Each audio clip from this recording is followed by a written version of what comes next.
Anthony from eXp Realty. I'm here to chat with you a little bit about today, rent-to-owns. One of the most exciting things that came out in the last, I would say, 10 years. Rent-to-owns were really big and then they fell apart, mostly because the rent-to-own industry is unregulated. So most people doing rent-to-owns can be, for example, a person who owns a house and structures a deal with a renter, and ultimately in a big picture, you're renting the house until you can get a mortgage.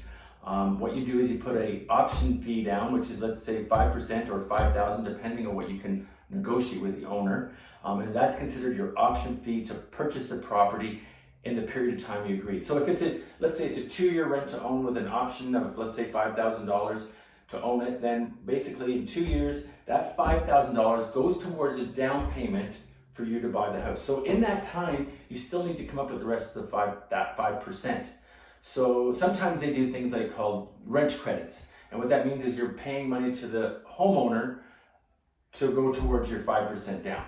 Now this is a very hazy area, and this is why rent-to-owns have gotten not the best of rap. But in the big picture, we do lots of rent-to-owns. And in the big picture, we simply put the money down as an option fee, and then we just need to make sure we fix your credit, got you into a position where you're able to get a mortgage in 2 years, and then you simply take over the house in 2 years or less. One of the things we do to protect you, though, is we put a caveat on the title for the money you put down so that you're protected, so you can always get that money back if for some reason things don't work out.